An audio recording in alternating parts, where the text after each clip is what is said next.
Hello, ladies and germs. Today we have a very good friend of mine from way back in LA, way back, and we were students together. Great drummer in Los Angeles, somebody very dear to me, and you'll soon discover why in these conversations. Mr. Matt Log. Woo! Hey, Phil, how are you, man? What's up, buddy? Dude, so great to see you. It's I know. been, I can't remember the last time I saw you, but it wasn't 10 years ago, it was No, more. yeah. It's been a long time because I I hate lived in that. Europe and I lived, I've been away from I've been not in LA for a very long time. I moved to New York and Europe, and so it's been too long. But Yeah, it's great to see you, and I'm so great proud to of see you. everything you've done, man, since we met. Likewise, my friend, likewise. Thank you. You're such a great drummer. You were always a great drummer. But let's face it, now now you're doing some really great stuff, and I just wanted to touch on that for the Mhm. drummers out. On my channel, there's just majority drummers out there. Yeah. Which I'm a big fan of your videos. We've talked about this. I've that 6/8 samba thing. I'm still working on Oh, that. I love oh, that. oh, I love great, your man. explanation of the different books and where they apply and why they sell better at other markets and stuff. And Oh, the I'm drumming all about it. pedagogy. Right, Yeah, right. That's I'm all that's a about it, dude. I'm all that's about it. great, man. Well, you're a I'm great kind of teacher pissed too. that you didn't. I'm kind of pissed you didn't mention me in your LA video. That's because you never backstabbed me. No, well, very good. Then they're good. Okay.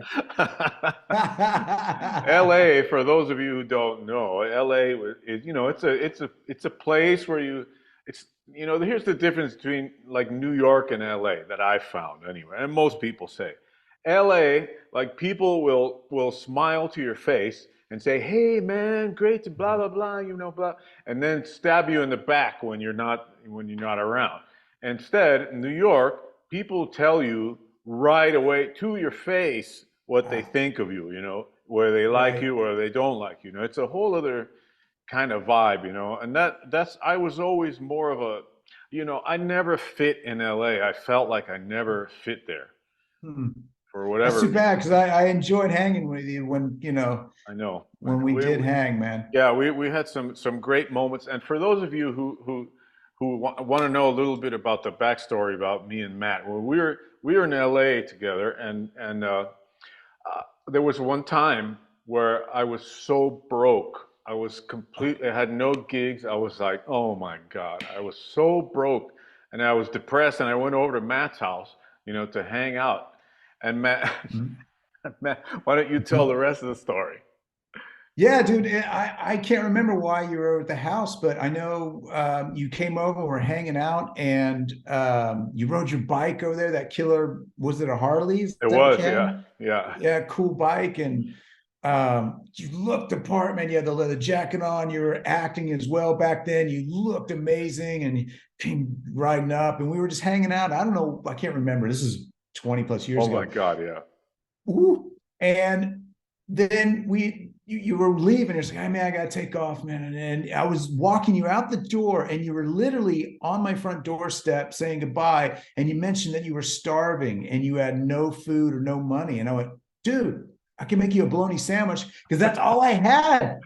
You set this up by saying you had no work, you had no money. I was in the same boat, man. Oh my But I God. did have Oscar Mayer bologna in the refrigerator and a couple slices of white bread and some mustard or whatever. And it's a memory that is burned in my mind forever because it was just so beautiful and honest and cool. And I'm so happy that, I could help. And even though it was just a bologna sandwich, It but was, that's, yeah.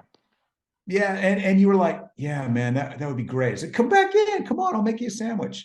And not knowing at the time that would be like the memory forever, but I love that, and I was glad that you came over. One and two, that I could play a little part in helping you out there, man. That was so awesome. It was the That's best. where, well, yeah. The funny thing is just the bologna sandwich. Right. It's like, yeah, we're both starving. Those days are long gone. Even though you never know in this business, everything's up and down. True. But the funny, beautiful part was the bologna sandwich. Yes, yes. It was the best bologna sandwich I had eaten. It was like, wow, so cool. And for, there's some things in friendships, like when you're a kid, remember certain moments of That's friendships. right. And Yeah, that was one of our moments, one of our that's right. moments, Matt. That's right. Part of our story. I guess it was so traumatic. I think maybe the memories are stronger when there's trauma, Of perhaps. course. Of Yeah, course, man. going through the Yeah, struggle and all exactly. that shit. But I'm I'm glad glad that you're fine. You turned out great and everything's cool on your end, brother. you too, man. I just have Thanks, to man. ask you, man. Now, Yeah. we know that you played with a lot of rock stars, in your career. You played with a lot of great players and done amazing stuff. But I have a lot of friends in Italy. Okay, Oh, and cool. and to me, like if I was in your position playing with that cat, I'd be the king of all my friends. I could do no wrong. So please tell us what it's like to play Hmm. with Vasco Rossi. Yeah, Vasco Rossi is Celso. I believe that was it. No, somebody else. Claudio. I can't remember Claudio's last name. Anyway, I'm so sorry, Claudio. No, But this is like 25 years ago, man. right, right. So Claudio got in touch with Severo and said, I want to use Matt on a couple of songs on Eros's next record. So that's how Severio, and I'm easy to find on the internet. So they got in touch with me and I went and played. They offered me the tour, but it was a 6-month tour, and I was like, "That's too long for me, man. I'm really enjoying being in town." And Wow. because at the time, 25 years ago, there was a lot of session work going on for me, Right. so I didn't have to leave. So I prefer being in the studio even today. So they said, okay, that's fine. I said, thank you very much. So like about 2 years later, Severio calls me up and goes, hey, do you remember me? I was like, yeah, sure, man. How are you? I noticed the audience is singing every single word and Right. everybody's smiling. The band is smiling. The energy is so positive. It's unbelievable. Vasco's up there smiling. I went, yeah, I could do this. So Severio said, well, the gig's yours if you want it. There was no audition or anything. I was like, Wow. okay. Yeah. Wow. So I'll never forget it, man. The being in the plane on my first tour, leaving for Italy, and that door of the plane closed. And I just thought to myself, what have I gotten myself into? Great. Because I didn't know anybody on the other side over in Italy. Right, Of course, right, now we're all family. I mean, I've been, right. like I said, been working with these guys since 2007. Anyway, to get to your question, not one person's looking at me. And I love that because it takes the pressure off me. Because I can Sure. see when the gig starts, when the sun's up, you can see they're all staring at Vasco. And I'm like, so I get to just focus on my plan. And so now off the stage, you're walking around the town, it's fun to meet people. And I'm like, ciao, Matt. And I'm like, ciao. I remember the band assistant was like, Kie. He was like, Kie, who is that? And I was like, I don't know. I'm just saying hi to people that say hi to me. So it's fun. I get to play. I'm a famous rock star when I go over there, when in fact I'm not. But it's fun to go over there and meet everybody and yeah, because if you're associated with Vasco, I'm sure Vasco's cat is famous, if you know what I mean. It's like just by association. But Vasco is amazing. He's a great leader. He's a great boss. His intuition. Love that. Thanks. I love Italy, and Vasco Yeah, is man. like a hero in Italy. I don't know how many Yes, guys in the States have heard about him, but Vasco Rossi is like the biggest rock star in Italy. And, that's right. and he goes by default in Germany. People know him in other countries in Europe. It's an amazing gig, and I'm so happy when you got that gig. I couldn't believe it because all my Right. friends, have been telling me in Italy for 20 years. I've been going to Italy, and they're like Vasco Rossi, Vasco Rossi. I'm like, who's that? And Yeah. suddenly I see you playing with Vasco Rossi, and I'm like, Matt is with Vasco Rossi. I can't believe it. That's so great. Yeah, man. It is, and he's very loyal. So it's worked out, man. I'm it's just a blessing, and I got to thank Guido Elmi, who unfortunately is no longer with us, but Guido was Vasco's record producer and also musical director for decades, and he saw me online play, maybe YouTube or something, playing with Slash and then the other things that I Right. did. And he said, let's get that guy for this tour.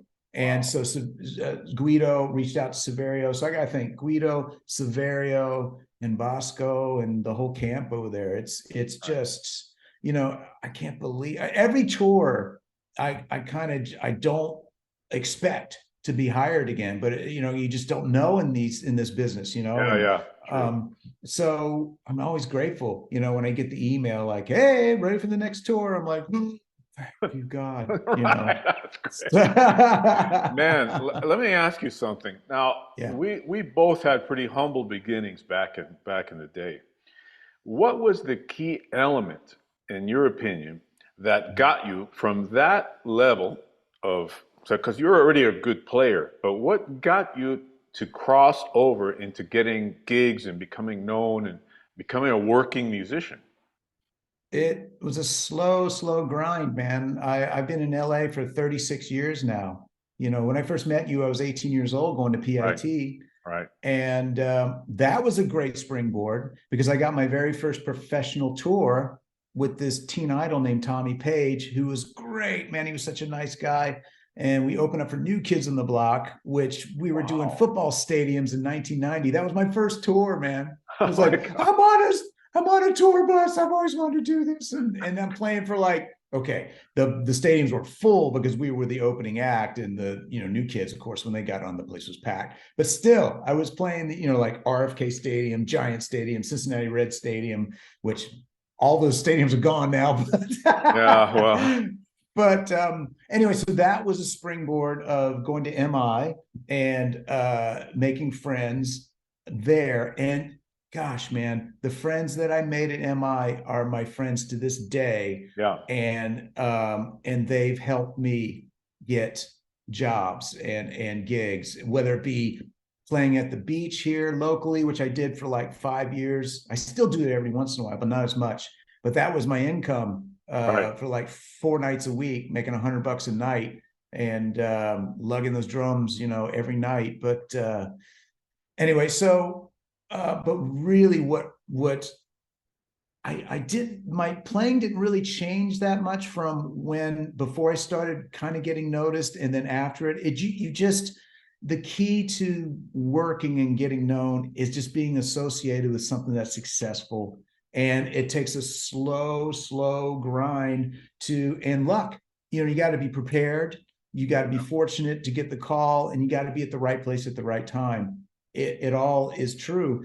Well, at least for me, that's how it worked. So the one thing that really put me into like a light where people would go, hey, let's hire this guy, was I was so fortunate to well, one my friend that I met at MI, bass player buddy, who's my best friend to this day, Lance Morrison. Lance was I met him at the school, and then he had, at the time, had been working with the record producer Glenn Ballard, who was working with this then unknown artist Alanis Morissette. Right, So, right. and Lance was doing demos with Glenn and Lance and this great drummer named Rob Ladd, who I'm friends with still to this day.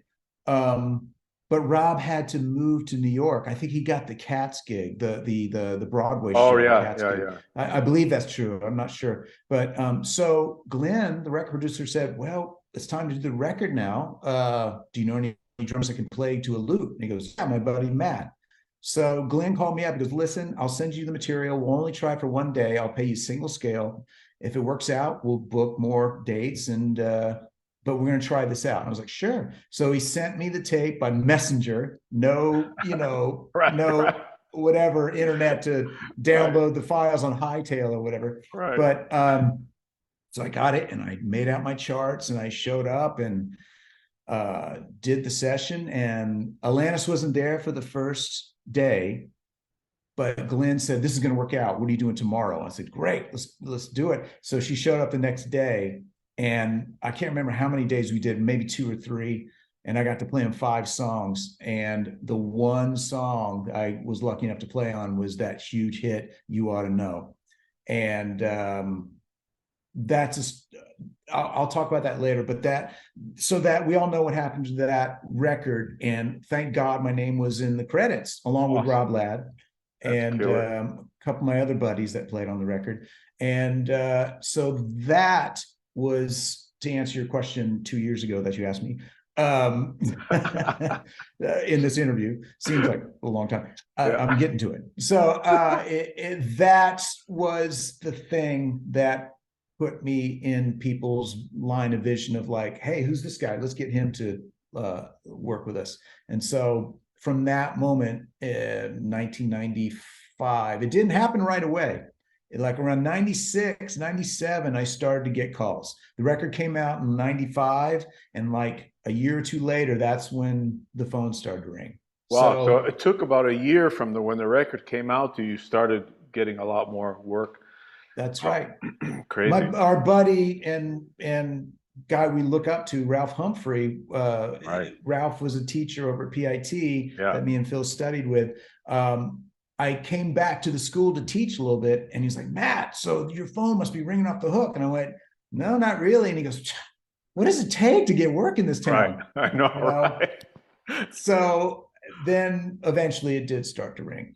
Well, let me say from what I can gather from that answer is that your thoughts are that your biggest asset is to be a people person. Like if you're a young guy trying to get your name out there, even if you play great, I mean, you're already a great player.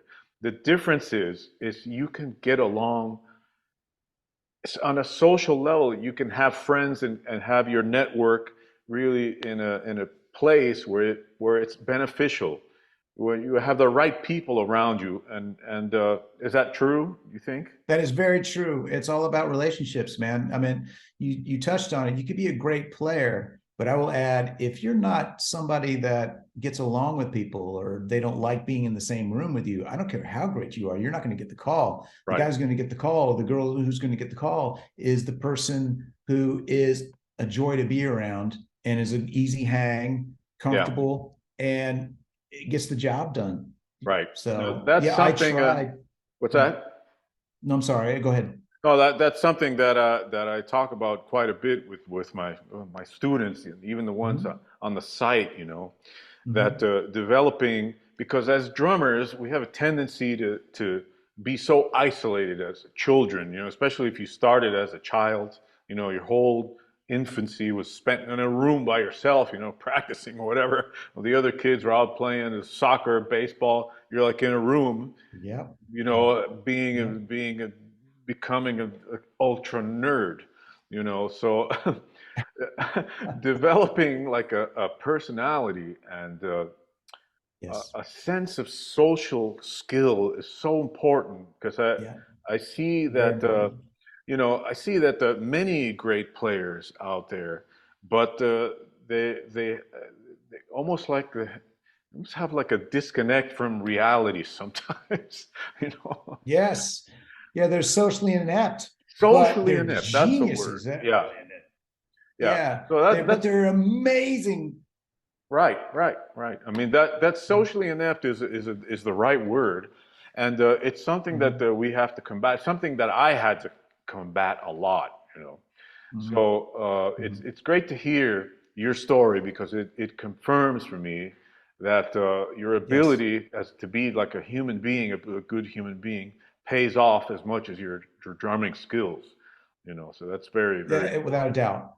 Yeah, Without a doubt, man. very important. Because if you're touring, you know this, when you're touring, you're either in a van or Yeah, you're in a bus and it's close quarters. And if you're right. not good company, man, you're Yeah, gone. you're You know, gone. That's so it's, true. yeah, you're just gone, man. So true, man. So, and that's why it's, that first tour, that professional tour I did was with my later, who became my best friend, still is to this day. And we love being around each other. And his friends are great people too. So I've made friends with those people, and then vice versa. You know, he's made friends Right. with my group of circle. So if you're with good people, there's a good chance their friends in their circle are good people too, and it just makes life so much better. And Yeah, and then you add playing music and getting paid for it. incredible. It's the dream. Right, It's the right. dream. Yeah. So What a concept. what a concept, right? Be a cool guy and then actually Yeah. get some gigs. Well, you know, what would you With say? people you like playing with Yeah, and that's making another money. thing. That's another thing with people you like playing with, because there's lots of great players out there that are just a pain in the butt, man. That it made Yeah, me like yeah. want to do my own thing and not have to deal with all, because I mean, Uh, in the Latin scene, in the I get jazz it. scene, it's kind of it's a trip, man. It's a trip. It's kind of Is it? yeah, it's a trip. That's all Well, I'll even say. the rock scene, my scene, let me just say, I don't want to like be get on my soapbox or anything like that, but it's very important for me to say this to everybody who's listening. You know, I know a lot of people who mess themselves up on drugs and Oh yeah, alcohol, yeah, and they were great players, or maybe not just pretty good players, but still they messed their lives up, man, right. because they lost gigs because they would show up messed up on drugs and alcohol. And nobody, I don't care what you hear or the whole like celebratory Keith Richards stories, so Right. that's different, man. That's Keith Richards and the Rolling Stones. That's different from being where we're at, which is working musicians Right. trying to make a living and working with other people. If you're messed up and you don't show up on time or don't show up at all, man, you are gone. And Yeah, I've totally. seen people, I've seen people, I've been on gigs where it's like, where's the person, the guitar player is supposed to play with us? Oh, he's MIA, and we got to find another guitar player because the wedding starts in like 2 hours. And we're like, okay, let's try and get this guy. And luckily, we pulled it off. But they when you're an addict, man, you only think of yourself, and it's Yeah, a yeah, disease. And I just highly recommend staying away from that stuff, man. I yeah. mean, you That's can have a beer, but don't, I tell you what, I stopped, those beach gigs I was telling you about down here in Los Angeles, before the Facebook, before the internet, before all that stuff. Yeah, I'd get hammered in my 20s and we'd have a great time. But then I noticed people were doing this, on the all right, gigs when right, smartphones came out. And I was like, wait a second, I don't want to be hammered because they go right, right to YouTube, And right, so I stopped drinking on gigs. And that was right, like 20 years ago or whatever. right. So another little soapbox, tip from Matt here. So Oh, that's very yeah, important. just Very important. Very yeah, important tip. yeah. I know also a lot of guys. There was one time we were on tour in Europe and we are going to London, and one of the players he brought marijuana on the plane, and he tried to go through customs in London with weed on him. And I was like, you are so deported. Like they didn't even let him in. They sent the guy on the Right. plane. It's like, what the hell kind of thinking? And Wow. yeah, not so. Well, So that's just it. They're thinking of themselves, and there's that addiction, man. They got, how yeah. can I smoke? Okay, I got a story for you. All right. I wasn't there for this, but I played in a band with Slash, and it was great. But he would tell us these Guns N' Roses stories, how like guys in the band when they were first starting out, well, they were blowing up, but when the first record came out, I should say, they would fly to like different countries, but they all were on heroin, not all of them, but some of them were Oh on heroin. So God. they would take like pins that I don't have one here, but like the old Bic pins, which you could take off. So here's the point, and then on Yeah. this end, you could take the top off Right. and Right. remove the ink cartridge. They would put needles in there of their junk, man, their Oh my heroin, and put them God. in pins so they could go shoot up in the plain bathroom or Oh whatever. my But that's God. another, well, hey, the original drummer for Guns N' Roses, God bless him, sweet dude, Steven Adler, out because of, Ah.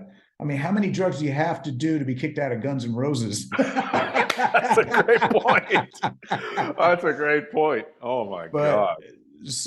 but yeah, there's, addiction, man. Thank God, we're good. And, but I've had friends they've pulled through, but and, being a musician and trying to make a living is hard. Why make it Really hard hard. on yourself Yeah. to I add to know. that addiction? I never Okay. understood that whole thing. I think Right. part of what may have saved us in general is the fact that we were such drum nerds in Yep. general, and we cared so Yep. much about playing That's a Cared. that's an indicator that when you saw the phones, oh my God, people are going to look at what I'm playing. So that's an indicator that we care so much about the music that the Yeah. other part is like, no, man, it's going to ruin my playing. And maybe Yeah. that's what saved the That's speakers. exactly what it is. That's Yeah, exactly it, dude. yeah. Yeah. Well, what Anyway. what other like things were a great influence in your drumming besides like Ralph and the guys that we Yeah. were exposed to? Like what was the first thing you heard when you were a kid, drumming wise?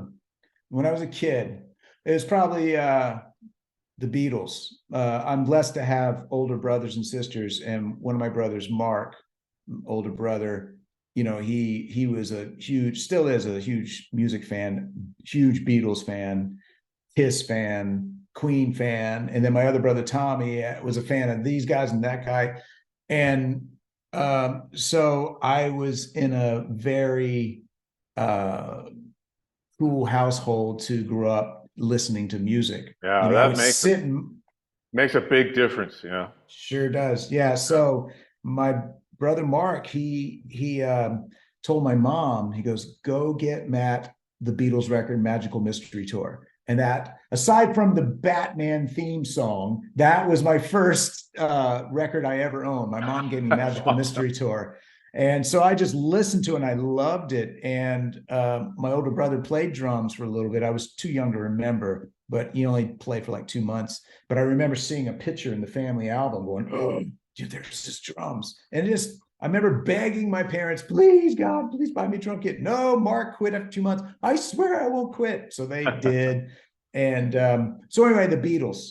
Right. And then that led to my other influences that my brother was listening to, like Kiss. Now, here's a funny story. So he bought Gino Vanelli, Pauper in Paradise, that record. And I started listening to that. And I was like, good God, who is this drummer on this record? Man, it's just killing. So I moved to MI to Los Angeles to go to MI, PIT years later. And we all at that school got our private counselors. My private counselor was Casey Sherrill. So I'm talking to Casey, and I forgot to mention the band Rush too. I became a huge Rush fan. Neil Right, Peart, right. Me God too. bless that guy. Yeah, man. God bless that guy. So I remember saying, "Wow, this guy in the Gino Vanelli record's better than the guy in Rush. He's better than Neil is playing. Wow." So I tell Casey this. I'm like, "Dude, I discovered this new guy, and blah blah blah." He goes, on this Pauper in Paradise. And he's like, "Yeah, that's me." And I went, So "What?" great. So I was great. like, it was like my private instructor is Right. Casey Sherrill, who I just discovered and was like, just like in awe over. He goes, "Yeah, that's me." So Such an anyway, awesome story, man. I love Casey. yeah, Such a great yeah, cat too. And yeah. when I was a kid, he invited me to his house for dinner one time. I was hanging out with him. We, He's such a nice cat, man, and great player. yeah, Crazy. yeah, yeah. I haven't seen him since, 1990, Yeah. 91, somewhere around He's a there. But teacher at Berkeley now. He's Berkeley, yeah, yeah. yeah. Lucky, those So guys are lucky to have him. totally, totally. So I got one more kid. We got 8 minutes left here on the Sure, yeah, broadcast. yeah. I got Mhm. one more question for you. Okay. What do you think is the most influential driving force in your drumming now? Like after you've done all this stuff, right? What is the Mhm. thing that drives you, keeps you playing, that keeps you, in the mood to create, to be an artist Mhm. and Mhm. participate in music? What would you, That's a great question. uh, And it's a blessing and a curse to always want to be better. I'm a perfectionist, but not a perfect drummer, man, and not a perfect human being. But I'm working on all of that, and it's just yeah, wanting to be the best I can be. I see everybody else up here and I'm kind of like here and I'm trying. And I love your yeah, videos, watching your stuff, man. And it's just like wow. But yeah, the blessing and the curse is, the blessing is that it's my passion and I love doing this, as you know, and all your people watching here, your students know, you just love it. It's a passion. But the curse is, gosh, I'm not as good as I want to be. And, but I yeah. guess, and that's, Great drummer. He's always been a great drummer, and I think that let's clear that up. He's a humble guy too. I've known him for a long time. He's not going to thanks, say dude. I'm the best or whatever, but he's a badass player, great player. no doubt enter in your mind. So when he says That's that, sweet. yeah, Likewise, no, man. come Jesus. on, yeah, man, I've known you a long time. Even back in the PIT days, he was a great drummer, etc. So don't let that fool you. You know, Yeah, he's a passion for drumming is what keeps you going, basically, that's right? right. That's right. I, Yeah. yeah, it's a very important thing to have and a blessing to have drums in your life. It really Mhm. is.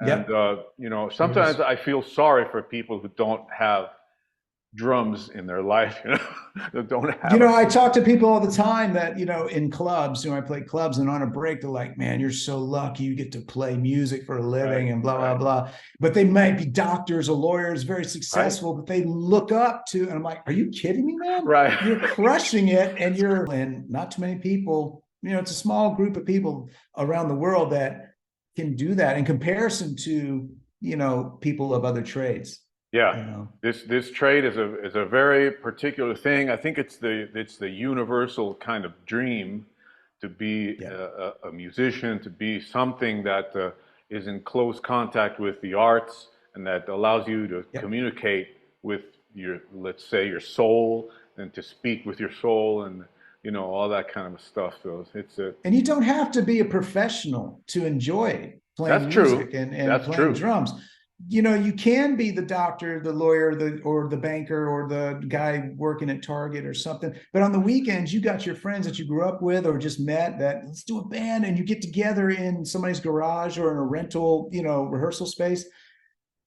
Just that much, Right. I know people that do just that and they love it. Yeah, And yeah. that's awesome. I think And anything else. it's a way for people to connect to the infinite. It's like the infinity that music is, the Yeah. oceanic feeling that you get and Mhm. from music is accessible Mhm. when you have a passion for it and you can do it at some point. And when people get a glimpse of that, it's like, wow, it never leaves them. Especially drumming, it gets in your blood and you cannot stop ever. That's right. That's right. Insane. I started when I was 7 years old, man, and I still have the same passion, Crazy. as when I was 7 years old. It's awesome. Really Amazing cool. to talk to you, buddy, and your Likewise, contribution. Phil. Man, you had such a great contribution today. I really appreciate it. Wow, killer. Well, I'm glad. I hope your students and everybody else that kind of comes across this video enjoys, what we've talked about today. And dude, and as all your students and people know, you are an amazing drummer, man. And I'm a big fan. Like I said, I watch your videos, and you're really great at giving your putting your thoughts into words, Oh, thank you. and making what you're talking about very digestible, I guess the word. You Uh-huh, can uh-huh. I can understand. I'm like, oh, cool, yeah, let me try that. And it's just great, man. That's So awesome. happy for you, and thank you for your videos, and continue doing them. And thank you for including me Are on you your channel, kidding? man. I want to do another one with you because there's so much still to talk about, and Yeah, it'd be a great honor to have you again. sure. Well, I'll be here. Thank you. It's an honor for me to be asked back. My buddy, Matt Log, baby. All Woo! right, Phil. All right, Love you, my friend. dude. Same here, man. Bye. Bye-bye. Okay, man. See ya. Bye. Yeah.